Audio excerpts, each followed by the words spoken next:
This Women's History Month, Queens Public Library is celebrating change makers, women who have been professional leaders and advocates for a more equitable world. Learn about our special programs and book recommendations, how you can make your own Queens of Queens vision board, and much more at queenslib.org/WHM 2024. Filing your taxes can be an overwhelming, complicated process, but it doesn't have to be. Queens Public Library is partnering with a number of organizations to offer free tax counseling for New Yorkers at several QPL locations. Download our tax help brochure at queenslib.org/tax help to learn more. We have created a brand new QPL Teens Instagram page. Help us celebrate the amazing teens of our QPL community while you learn more about everything we do for teens here at Queens Public Library. Check it out and follow us at instagram.com/QPL Teens.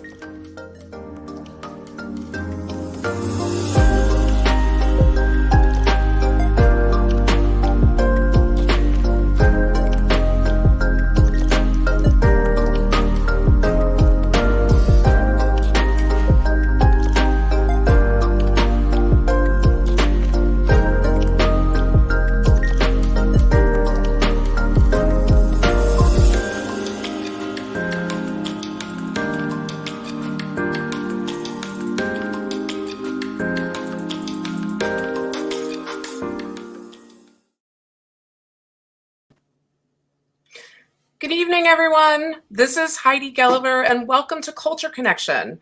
Culture Connection, curated by Daniel Zaleski, and now in its 10th year at the Queens Public Library, is proud to present international artists from emerging talent to award-winning masters. These disciplines include music, theater, author talks, and film. Now expanding into a virtual format, Culture Connection is currently reaching a global audience. Tonight's talk features 3 amazing women authors all coming together to kick off Women's History Month. These books explore relationships between fathers and daughters, the precarious act of putting one's opinions out for public consumption, and the battle for control at the highest levels of the corporate media landscape.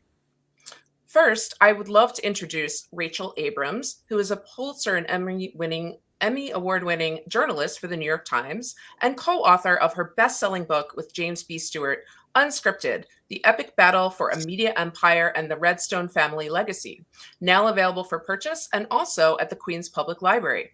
The book examines a tense dynamic between a media mogul father and daughter and battles for power at Paramount Global, the multi-billion-dollar entertainment empire controlled by the Redstone family. And now I'll hand it over to Rachel. Thanks so much for being with us today. Thank you, Heidi. It's my pleasure to introduce Priscilla Gilman, who is a former professor of English literature at both Yale and Vassar. Her first book, The Anti-Romantic Child, A Story of Unexpected Joy, received numerous accolades, including from NPR, which called it a must-read, and the Leonard Lopate Show, which selected it as among the best books of the year. Her latest book, The Critic's Daughter, just came out in February. And before she was an author, she represented a wide range of books as an agent at Janklow and Nesbitt Associates, one of the most respected literary agencies in the country, and somehow also found time to teach poetry appreciation to people incarcerated at a restorative justice program and to public students in New York City.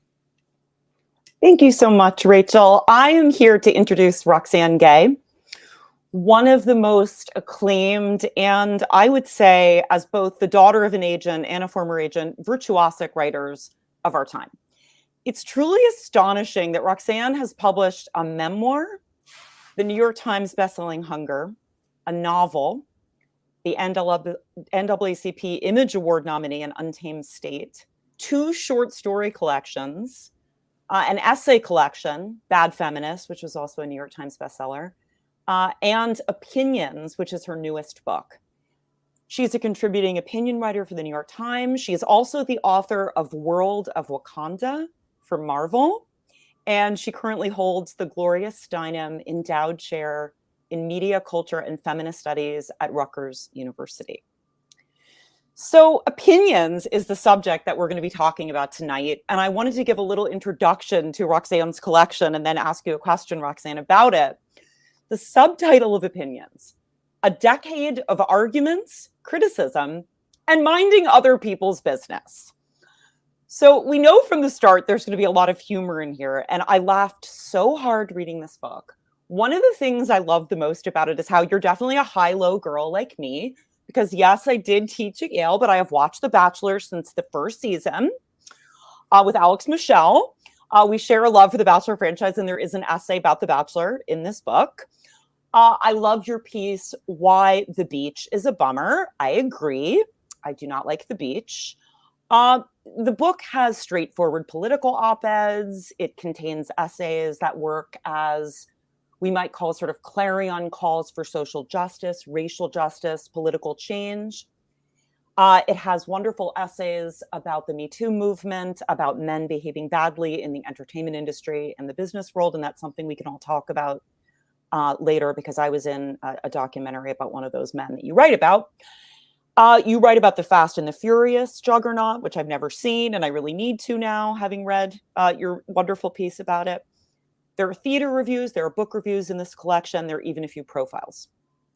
And you end the book with a collection of a few of your advice columns. And the last one is called Ask Roxanne, Where the Hell is the Love of My Life? Your answer was deeply comforting and inspiring to me, a single woman in New York City. I'm going to take your advice. And I must say that my mother, Lynn Nesbitt, one of the founders of Janklow Nesbitt, has always said that she reads for voice. Your voice is absolutely inimitable. It is captivating at the same time that it is hilarious. It's galvanizing. It motivates me. It motivates me to fight for change. It's also delightful and amusing. And it's just very difficult to achieve that balance of being incisive and warm, right? And you show a lot of empathy, even in your book reviews of books that are clearly bad. And your review of Joyce Carol Oates, I loved it so much. I have had to review her 3 times. I felt for you. One of them, I gave a good review, the other's not. So your voice to me is absolutely indispensable. I was enchanted by this book. Everyone must buy this book. And my first question for you, in putting together these pieces that you wrote over a 10-year period, I wonder if you reflected on, because there's a lot of different kinds of opinions that you express here. You express opinions about art. You express opinions about politics. You express opinions about cultural phenomena, like the Oscars, right? Do you feel that you engage or express an opinion differently if you were expressing it about art versus politics? What's easier for you? What's harder? What do you like the most to do? I think it's not about easier or harder. It's really, what do I feel more comfortable doing? Mm-hmm. And yet at the same time, crafting an opinion is crafting an opinion regardless of the subject matter on which I'm crafting the opinion. And so it really is a matter of how much research do I need to do? How familiar am I with the subject? And actually, first and foremost, how familiar am I with what I actually think about this topic? Because sometimes I go into writing an argument thinking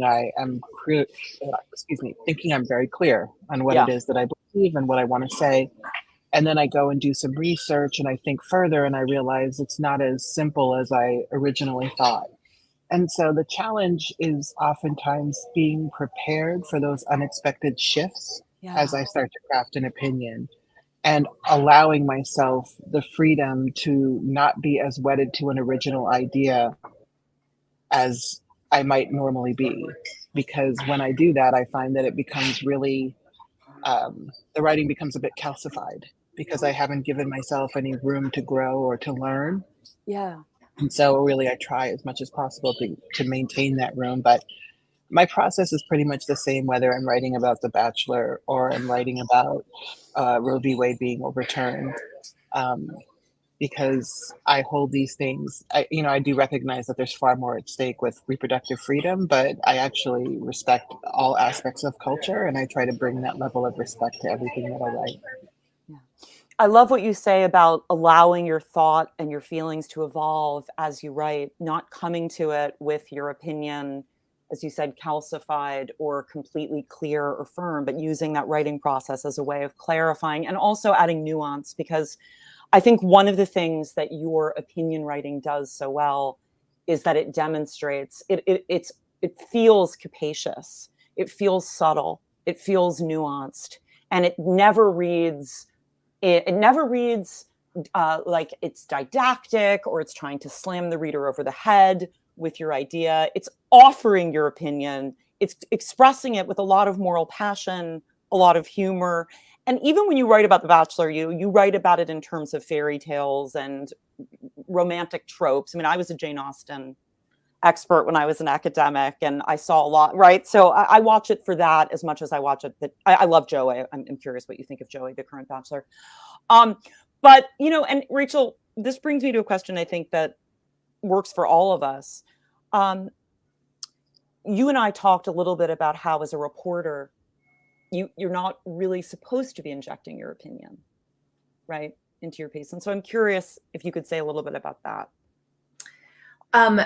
Yeah, I mean, I think that as a reporter, you are really instructed, and it's really instilled in you that that your opinions can actually distract from what you're trying to do. And I feel like journalists, the last few years, there has been a lot of discussion about the role of reporters' opinions, and I think there's been a lot of backlash against the more traditional idea that reporters should just never express their opinions and we should all pretend we don't have any, as opposed to what good journalists do, which is, of course, I have an opinion about something, and I likely have an opinion about something I'm very familiar with, like my beat, for example.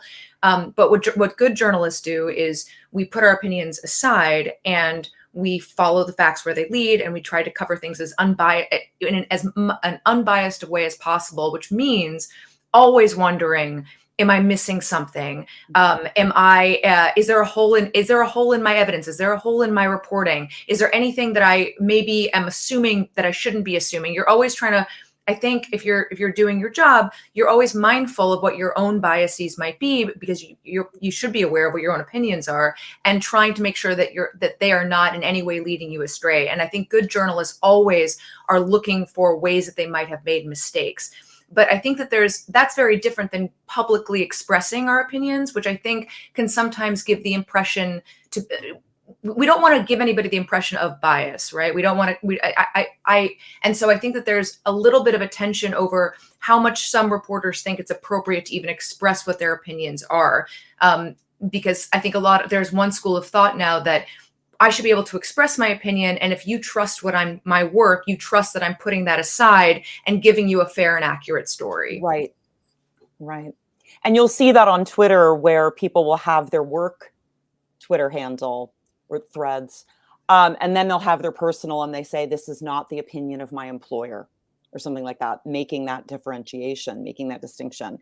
I'm not sure that does any good, but yeah.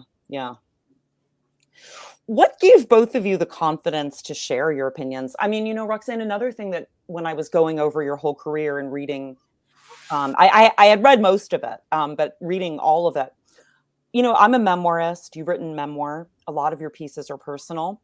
As memoirists, we also are giving our opinion or our take on the family that we grew up in, the people that we interact with, the relationship between opinion and fact, or opinion, perspective, and truth in memoir writing or personal writing. You and I also both have PhDs, and I wonder if you were trained not to ever put your opinion in, right? It's all about making an argument, not putting yourself in, not putting the I in. So I'm curious about that too. Fortunately, my PhD is in rhetoric and technical communication. And so half of my study was about the art of arguing and how to do so as effectively and persuasively as possible.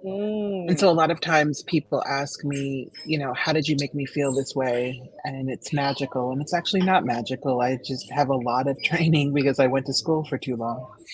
And in terms of, like finding the courage to have an opinion, it's like, I don't actually, I just have opinions and I feel compelled to write about something for one reason or another. And I'm generally terrified, but I do it anyway.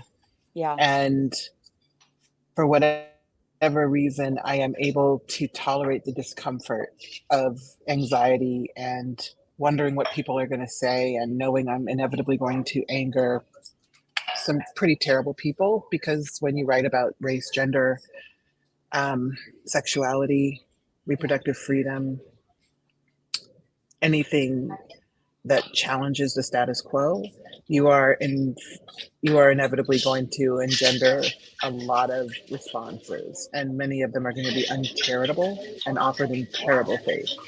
And that's a challenging thing, that you have to pay such a high price for expressing opinions and for contributing to public discourse. Yeah. It's unfortunate, and I don't know how we change that, but I do hope that's something that we do, because it can be incredibly discouraging to writers. And I'm sure all of you have experienced that as women who have opinions and write into the world in one way or another. Yeah. Roxanne, I'm like you. I try not to think about it, and I don't. People will often say to me, like, how did you write these memoirs that are so personal? Your mother's still alive. I was in the docuseries Allen v. Farrow because I was a member of the Farrow family when Woody Allen was involved with Mia, and that was on HBO. And I've been quoted in a lot of pieces about that. And people said, how could you get the courage? I said, I had to tell the truth. I had to stand up for what I knew to be right. And I had to share my perspective. And that was an experience in blocking 12,000 to 15,000 people on Twitter. Probably actually only like 500 people, but they have multiple accounts. But I'm like you, I try not to think about it. Then it happens, and then you have to cope with it the best you can. I mean, Rachel, you probably have, and sometimes it's people that don't have bad intentions. Like, I've written one explicit op-ed piece in my life. Roxanne, I wrote an op-ed for the New York Times in 2012 that was called "Don't Blame Autism for Newtown." And it was about the Newtown shooting, and that people were saying that the shooter had autism and that autistic people were violent. And I was so morally out. I have a son that's autistic. And even from people, operating from the right place, they were like, but why didn't you focus on the fact that it was a gun that killed? Why did you spend so much time on the fact that he's not right? It's not about autism. Right? So you sometimes you can't win. Sometimes people from all sides or all backgrounds or all perspectives are going to say, I would have done it this way, or I would have added this. Rachel, how have you experienced that with your reporting, where someone says, why didn't you take this angle or this approach or include this or that? I feel like Roxanne and I both have this huge platform, obviously, in the New York Times, probably the most powerful, English language print media. And so there's obviously a lot of scrutiny that comes with that and a certain vulnerability. But I think what Roxanne does in many ways is much more vulnerable. At least, like in my opinion, it is more vulnerable, because in your opinion, yeah. Criticizing my reporting is very different. That's not me, that's my work product that isn't necessarily a reflection of my soul or who I am. But putting yourself out there, putting your values out there, putting your opinions out there, it's like, I'd love to do that at some point. It's something I've thought about, but I have always been very nervous to write about myself. I think a lot of reporters are really nervous to write about themselves, because it's one thing to have somebody, like I said, criticize your work. That doesn't feel as personal to me, to have somebody say, like, and I just went to London to help out a little bit with our coverage of Israel and Gaza. And just to go back to the opinion thing for a second, that's an area of coverage where it's obviously so under the microscope. It's one of the most intense areas that you can report on, I think, for any news organization. And I understand why some people think, I should be able to share my opinions and you should be able to trust that I'm putting them aside to do my job. But that's an example of coverage where, like, I wouldn't want anybody to know what I might personally feel about anything that I'm covering, because that is so charged. The New York Times is under such a microscope. We have colleagues that are, in Israel, or may in the future be much more in the line of fire than I am ever going to be in London or New York. And so I just feel like, I guess I'm answering two different questions, but one is that I feel much more protected just writing nonfiction. I don't feel like that is a reflection of me, and it's much easier to take that kind of criticism. And I think depending on what I'm writing about, it's even more important to not put myself out there. Yeah. Right. I have just a riff off of that. Do all three of you, do you feel like the landscape for women putting their opinions out there has changed, or, in the past 10 years or so? Has it gotten better? Has it, do you feel safer now? Are there more guardrails, or do you think there's just never going to be enough guardrails?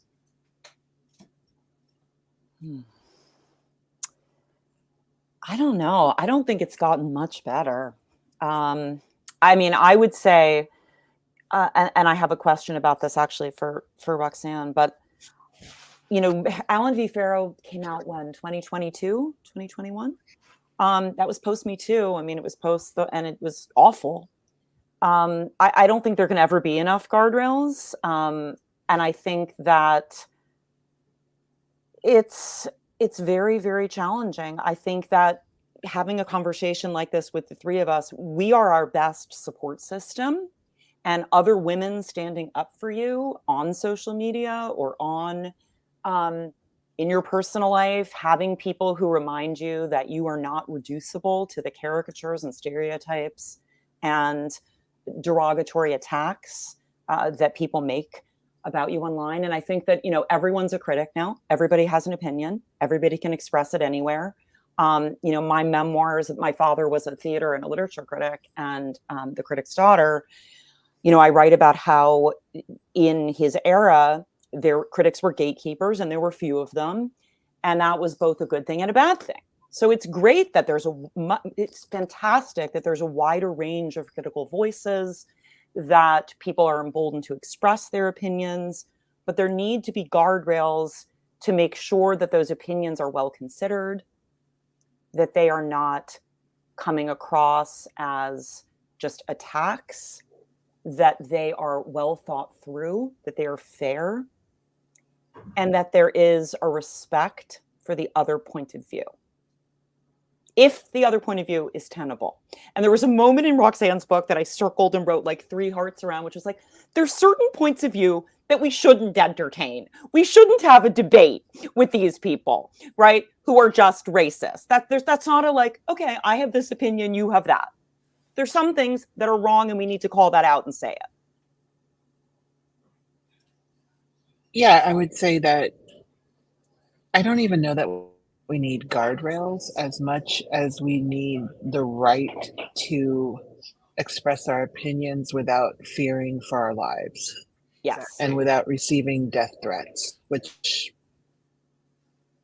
if you had told me 15 years ago when I started writing essays, because I think of myself primarily as a fiction writer, but that's not how the world sees me. But if you had told me that I would receive regular death threats and have to have armed security at public events because I have opinions that are, quite frankly, fairly centrist, I would never have believed it. And it's a very high price to pay for daring to have opinions. And yet at the same time, we are asked to legitimize both sides when sometimes the other side is a Nazi. Like, exactly. Why are we legitimizing this nonsense and treating it like it's a point of view that needs to be aired out? It's not, actually. And so I think we need more just sanity and just common sense. And if that's a guardrail, sure, but I think that should just be the pavement that we are, to use the metaphor a little further, or to take it a little further. I mean, that should be the pavement we're driving on. This should be just part and parcel of what we do. And I don't know that we'll ever get there, especially women, people of color, anyone who's marginalized. I don't know that we'll get there because the mainstream or people in charge, people who have something to lose if the status quo changes, they don't actually want us to be able to freely express our opinions. And we are actually bearing witness to the ongoing attempts to dismantle the Constitution, which, again, something I never thought I would see in my lifetime. And so, literally, these are the kinds of things that are at stake.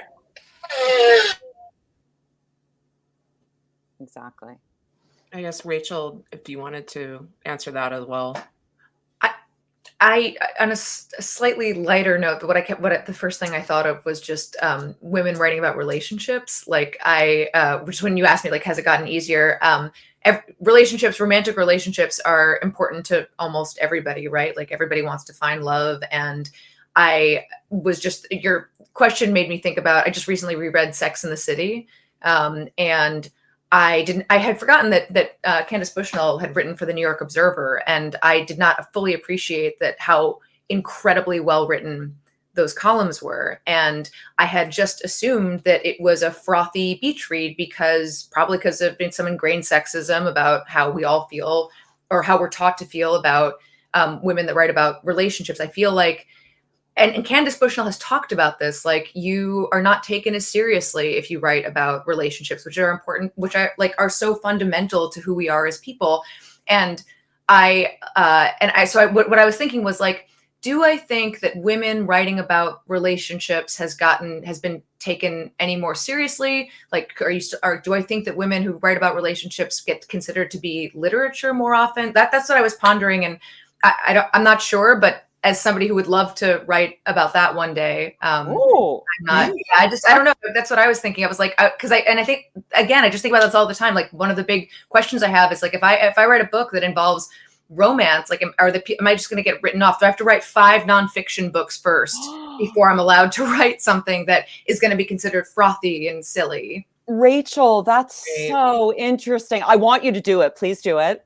I was reminded of when my first book came out, which is a memoir of parenting, and people who are sort of dismissed as mommy writers, right? Or if you write about being a parent, I remember hearing from my publicist at HarperCollins that the New York Times Book Review is passing on reviewing my book because we don't do mommy autism books. Mommy blogs, mommy books. Basically anything that's feminized. Right. And it was a male editor at the time. And my book is, like, threaded through with Wordsworth's poetry and about being an academic. It's called The Anti-Romantic Child. And even with that sheen, Rachel, they said that. So I think that speaks to, but as you're talking about women writing about relationships, Splinters by Leslie Jamison, which I reviewed for the Boston Globe, and she had to write the sort of essays that were about culture first, right? This is her memoir of getting divorced and dating as a single mother. Some of the reviews I'm noticing are saying things like, we can't wait for her to get back to talking more about art and philosophy, right? This is like more of a minor book in her canon because it's about her divorce and her relationships and becoming a mother. It's an absolutely brilliant book. And this was a moment, and I want to ask you about this, Roxanne, when I felt privileged and lucky to be a cultural critic, that I could put my voice out there and support this book and testify to its literary merit and testify to how important it is. And I wonder if you feel that, it's hard to be a critic these days because there are very, very few critic jobs. Criticism pages are getting taken out of newspapers. And I mean, we have Book Forum again, thank goodness. But it's important that we have a thriving culture of critics who express their opinions and can champion authors or deflate hype. I wonder, you and I both did that for Joyce Carol Oates. We deflated the hype. Yeah, it's challenging. But one of the things I love most about being a critic is being able to offer an opinion and being able to, just being able to bring attention to things that I think matter, and writers and artists that I think matter, that are all too often overlooked by the critical establishment for the very reasons that you pointed out, especially women. Our work is often diminished as, mommy things, as if that's a bad thing. I'm like, excuse me, all of you have mothers. Exactly. And most of you have children. And so what are you really saying when you want to diminish this kind of writing? Why would we not value that? And so when I have opportunities in the places where I get to write to bring attention to things that are overlooked or demeaned or dismissed, that's one of the best parts of my job. Like, nobody needs another review about Jonathan Franzen. He's they great, really whatever. don't. But, like, enough people are going to cover it.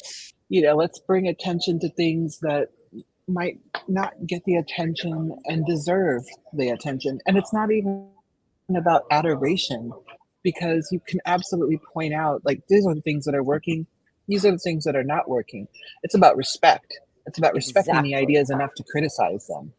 And Exactly. so often when people review work from marginalized writers, there's often a level of condescension in it where they're not actually even willing to genuinely engage critically with the work, as if, oh no, I'm Yes. afraid.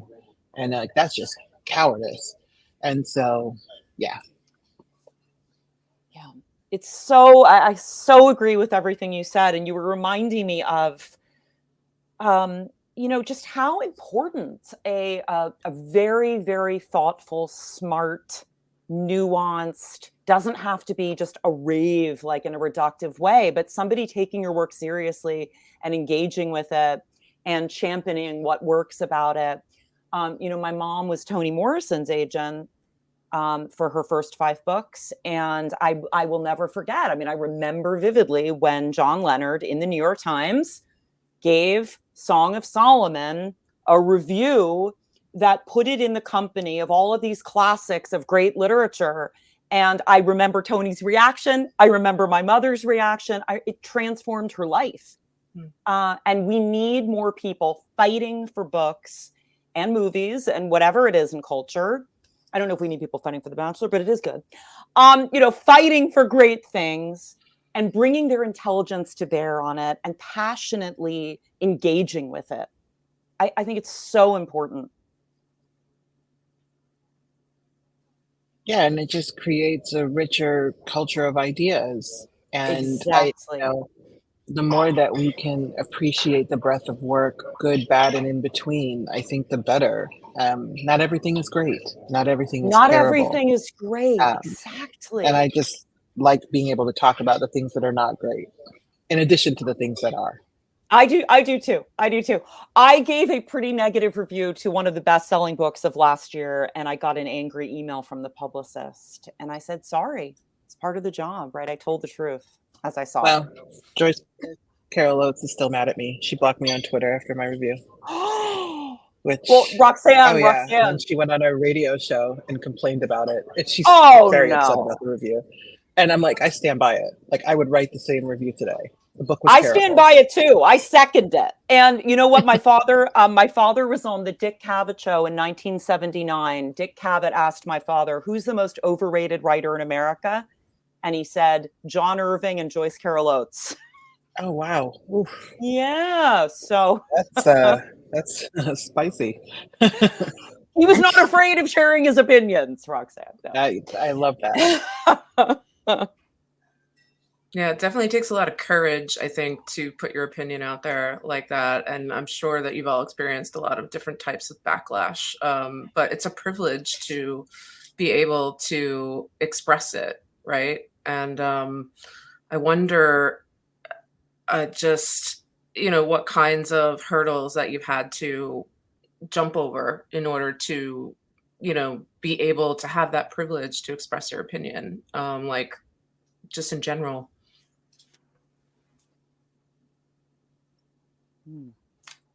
I feel like I should let Roxanne, I think you should answer this before I try to.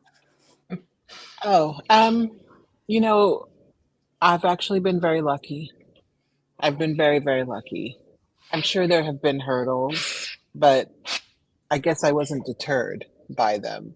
For one, I always had a day job. So I was never trying to make a living as a writer. And so my rent money was not contingent on whether or not someone was going to let me write an opinion. And thank God. Yep. The biggest gift I think any writer can give to themselves until they don't need one is a day job. Yeah. My mother always said that, Roxanne. Yep. Excellent answer. Yeah. And the thing is, I'm really, really stubborn. And so I will take no for an answer, but I will just submit the work to someone else. And a lot of the challenges I face are, of course, the challenges that other Black women face, people of color.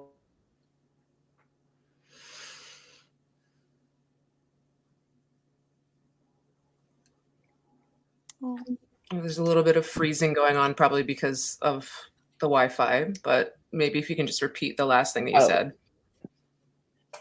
Oh yeah, I said, the biggest challenges have been overcoming the bigotry of low expectations and what people think I'm capable of, and having to prove myself over and over again, having to be prolific to get a fraction of the consideration that my white peers get. Yeah. So that has been incredibly frustrating. But I also know that compared to some of my other writing friends and colleagues, I've encountered far fewer obstacles than many, and I don't take that for granted. Makes a lot of sense. Yeah, I think it's just helpful for In people fact, to hear. the one last thing I'll say is, Oh, go ahead. oh, I was just going to say that one last thing I would say is that oftentimes when I'm advocating for equity, especially in the writing world, people think I'm advocating for myself. And it's like, no, I'm advocating for everyone. And Yeah. these are known problems, and they may not happen to everyone, but they happen to enough of us that we need to be talking about this all the time to try and create some change. And change, unfortunately, is very slow, but hopefully we'll start to continue to see more.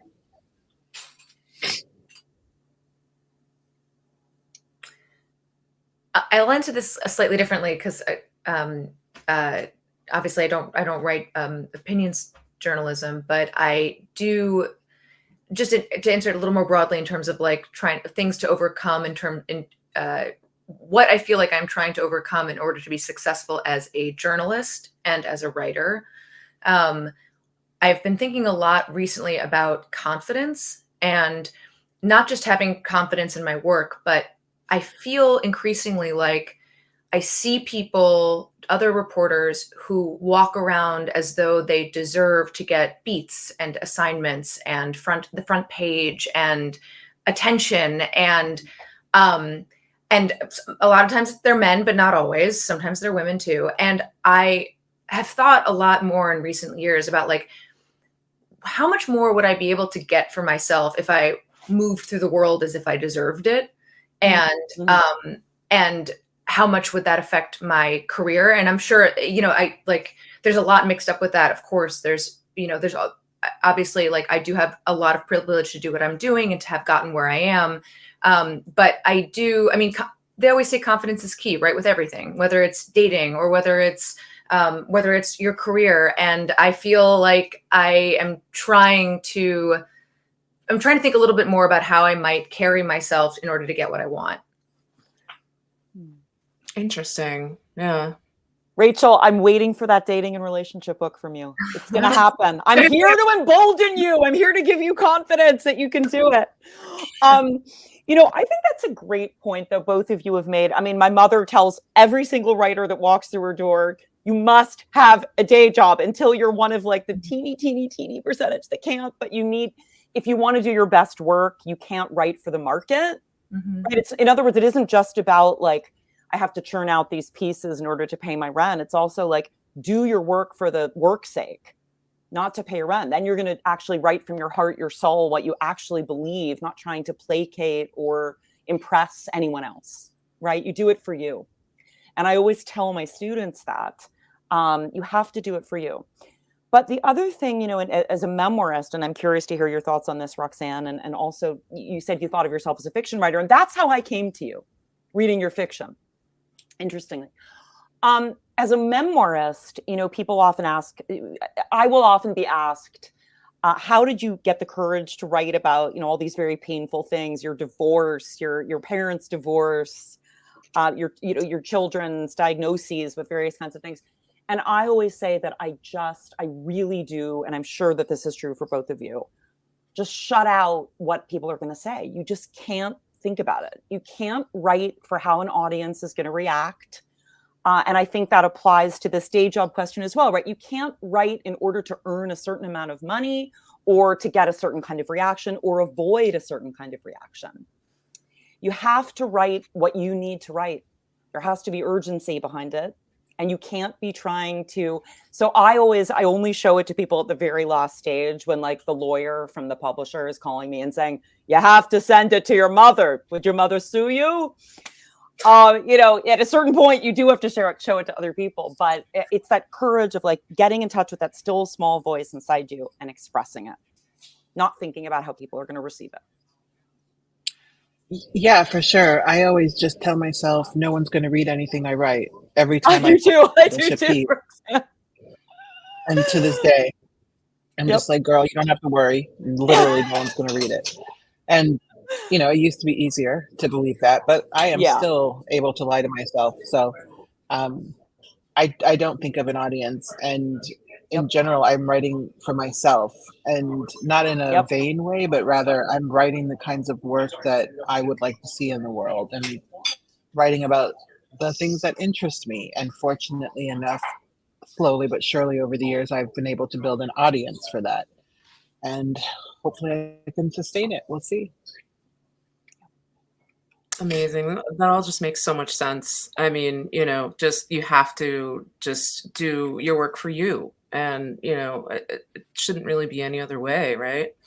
I think we have a few minutes left before we're going to open it up for questions. But I wonder if maybe you all could talk a little about the father-daughter tie-in, with all of just the similarities between your work.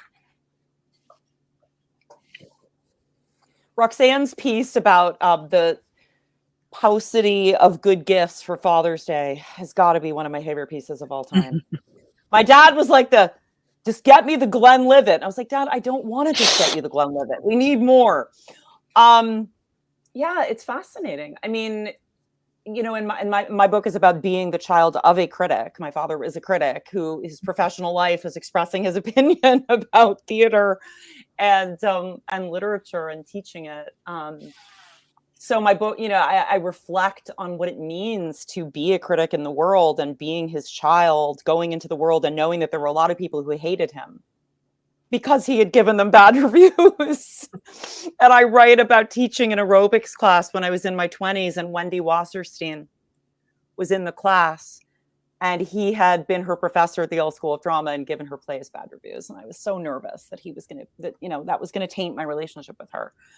So it's learning the best, being true to the best of your father, and learning how to differentiate yourself and be your own person.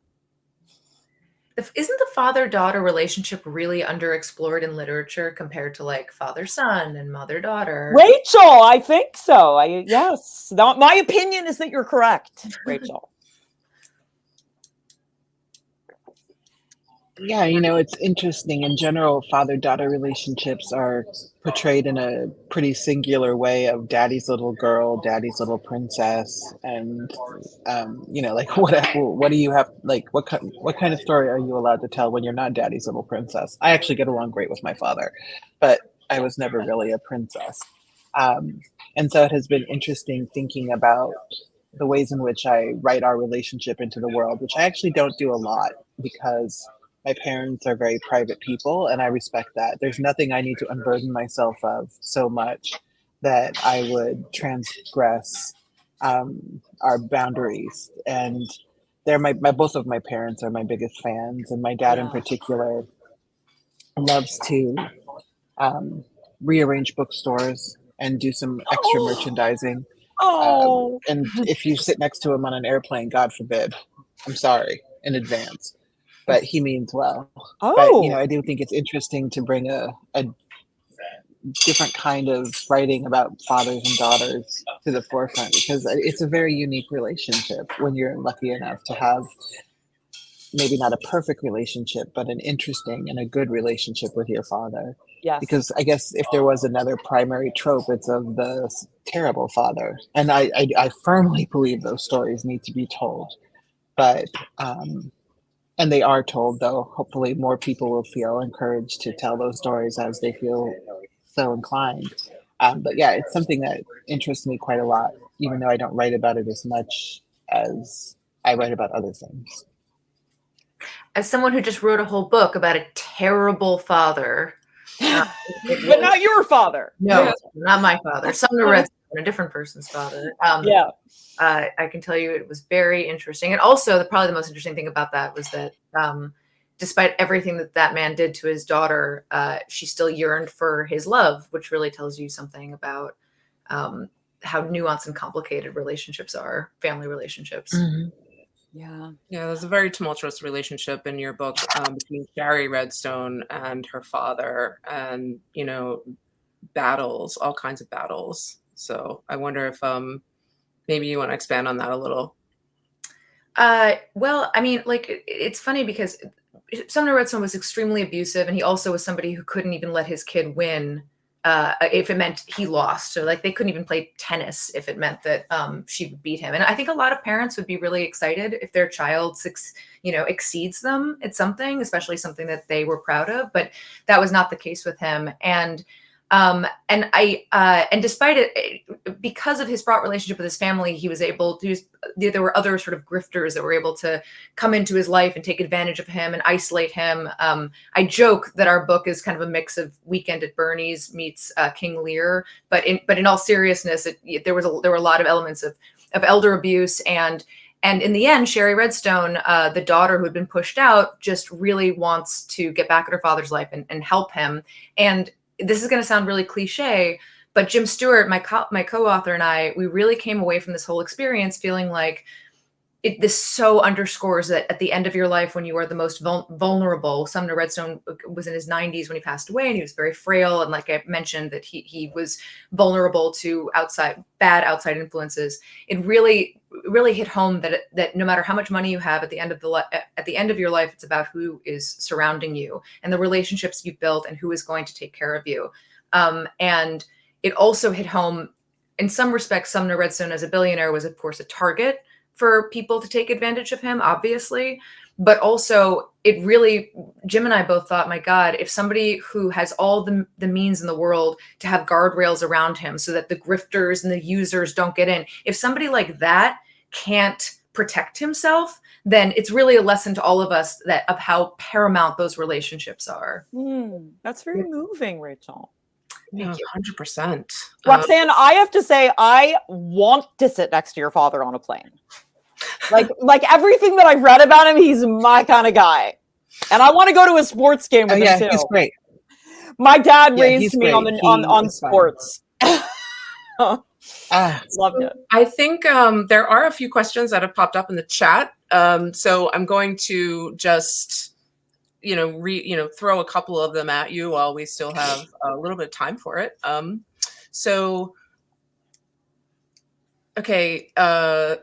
Dan is asking, thanks to all of you for this Women's History program for Culture Connection. Can any of you make a statement about the current rash of book bans in the USA, as well as the attacks on drag queen story hours?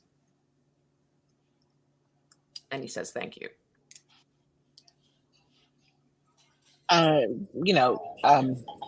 Book bans are not new, and moral panics are also not new. These things are very cyclical, and we happen to be in a very terrible cycle. And one of the things that's really important to remember about these kinds of moral panics is that they're generally fueled by very few people. And like around 60% of all the book bans are initiated by 11 individuals. And that's an alarming thing, but it's also a reminder that the media doesn't necessarily report all of the information to contextualize what's going on. That said, it is a very real problem because it's the kinds of books that are being banned. People aren't rallying to ban Mein Kampf. They're banning books about the LGBTQ experience. They're banning books about the Holocaust. They're banning books about racism and the ills of racism. Really, they're banning anything that might make people uncomfortable about history. And they're trying to erase history, and they're trying to make it seem like we have overcome all of the isms that we've been working so hard to battle over the past 100 years. So, it's incredibly frustrating to see, and it's particularly frustrating to see these random and bizarre attacks on drag queen story hours, because drag queens are awesome performers. And story hours, anything that gets children interested in storytelling and reading is incredibly important. Anything that exposes children to difference is incredibly important. And the way that something very simple, very innocent has been perverted by sex-obsessed conservatives who are really just acting out against their own issues is alarming. And that's why we have to push back at every opportunity. We can't just say, oh, that doesn't affect me. Yes, it does actually affect you, because it's about the communities that we're going to be raising our children in and our children's children. And yes, I would love to hear what others think too.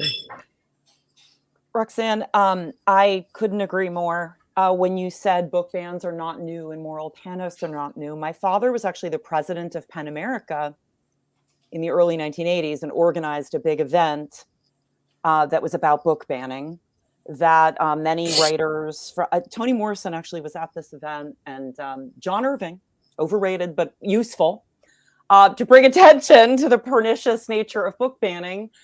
And I found that video. PEN released it recently. Actually, it's on the internet with all of these incredible writers reading excerpts from books that had been banned. And so it just reminds you, this is not new. It's been going on for a very long time. And it always gets worse when we're making progress on all those fronts that we want to make progress on. Because all those conservative people who want to erase history and want to pull us back come out in not droves, but come out in a group of 11 when this happens. Backlash. And I love that point so much, Roxanne, because we need to keep emphasizing that this is not the opinion of most Americans. This is the opinion of a small, benighted minority, a tiny group of people, and we don't need to give them more megaphones. And I think I read recently that The Bluest Eye is the most banned book in America right now. And I just taught a class in which I taught that book. And I thought, this is a challenging book. This is a difficult book. This is a wrenchingly painful book to read. And this is a book that I would want to teach high school students, because it allows them to confront issues that they might want their parents and they might not want to confront, but they're going to be bigger, larger, better people for confronting and reading. And it's also a masterpiece of world literature. But it is, and the drag queen thing, Dan, I mean, my kids are 21 and 24 now. It's incredible. But, when I had little boys, I would want to take them. I mean, these drag queens are wonderful performers. They've got tons of charisma. Who better to ignite that spark, right? Teach kids to love stories and reading and sharing and coming together in community to celebrate literature and to share stories. And who better to teach us about the wonderful panoply of individuals on this planet and celebrating them, right? Rachel? Free speech, very important. That's very important, everyone. Yes. Super important, 100%. And, of course, the difference between free speech and hate speech, right? And trying to figure out where we all fit, how everything comes together. So there's another question, and I can't really see it's Bemek though, which is like someone's screen name. Roxanne, what do you want to write about right now? Also, watching Love is Blind, what are your thoughts? Can I also just add to that, Roxanne? I'm dying to know what you think about Bravo and what's happening there. Can I just lump that? Yeah, 100%, of course. I'm watching Love is Blind, Roxanne, and I want your thoughts too. What's happening with Bravo? Just I'm out of the loop. All these people on all these reality shows accusing Bravo of everything from plying them with alcohol to ignoring serious problems, and also the thing that took over the country in some sort of psychosis, Scandal, where this guy was caught cheating, and his spurred girlfriend seems to have spent the last year torturing the woman who slept with her boyfriend, and now is being sued for spreading revenge porn. And it's like this. I just feel it's just. I don't know. I'm obsessed. Yeah. Right now, I would like to write anything at all. I've been dealing with writer's block, and it's challenging. But I am really interested in writing about TikTok, because I think there's a lot going on there. And there's a lot going on there about conformity. People love to frame it as a place where you get to be an individual, and yet 90% of videos are people imitating other people. And so that's just very interesting to me. I have not watched Love is Blind. I mean, I know what it is. I saw parts of the first season. I haven't seen the new season, but I'm online enough to like get the broad strokes of this current season and just like, interesting. And with Bravo, the thing about Bravo is that it made a cottage industry out of sort of manufactured drama. And they were not the first people to do it. They will not be the last. But they really did create this unique stable of the Real Housewives of, and then of course the Vanderpump Rules cinematic universe and the Summer House, Winter House universe. And the things that Bravo's being accused of, to be frank, are happening in all of reality television. It's a formula. They apply, except for maybe Survivor and The Amazing Race, they actually apply all of these contestants with a great deal of alcohol because that's what creates drama and that's what you give them something to film. The producers are often feeding the contestants information lines, etc., so that they can again manufacture drama. And now we're starting to see like that there are consequences for this. And we're also starting to see like Bethany Frankel, for example, a Bravo star, is trying to create a union of reality performers. Yeah. And I actually think that's a great idea because reality television isn't about reality anymore. Yeah. These are actually performers. They are performing labor and they are creating very interesting narratives. And there are writers on most reality shows. And so they should be paid an equitable wage. And we should stop pretending and allowing networks to exploit this form of labor so that they don't have to spend what they are spending on scripted television. Right. And we're just starting to see that with Scandival.